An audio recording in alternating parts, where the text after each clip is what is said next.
प्रियजनों, आज 11 अप्रैल Parkinson's day है, या यूं कहें कि वर्ल्ड पार्किंसन डिजीज़ डे है। ये कहना ज़्यादा उचित होगा।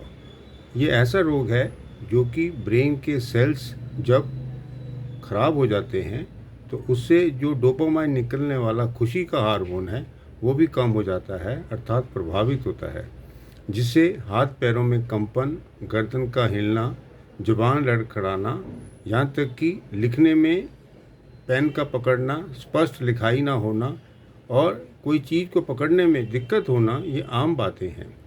ऐसे ही जब लड़खड़ाती है ज़बान, चलने में दिक्कत होती है तो आदमी का संतुलन बिगड़ जाता है, उसको गिरने की संभावना भी रहती है।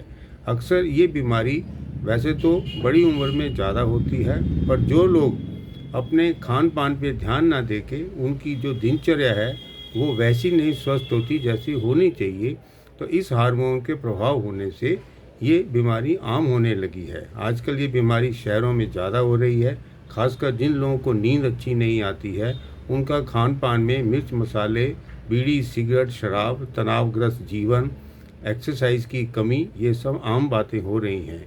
आप देखेंगे विटामिन ई का कम होना भी इस बीमारी को बढ़ाने में सहायक होता है। इसकी जो आविष्कार है, या यूं कहें इसको दिन को क्यों मनाया जाता है, इसका आविष्कार की घोषणा 1997 में हुई थी, अर्थात 28 साल पहले। अब ये जानकारी इसलिए दी जाती है कि इसका जो थीम है 2025 का, वो ये है गेट इन्वॉल्व, अर्थात आप सम्मिलित हों।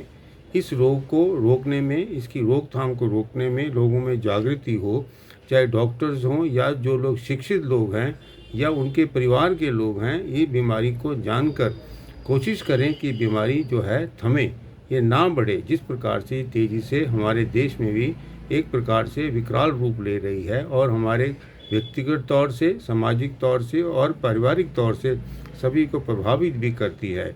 तो मैं आपसे आपका ध्यान इन कारणों पर ध्यान देना चाह रहा हूँ कि आप इसके लक्षणों को समझिए। रही बात इसको हम किस प्रकार से रोक सकते हैं, इसके बारे में हम अगले वीडियो में बात करेंगे। धन्यवाद।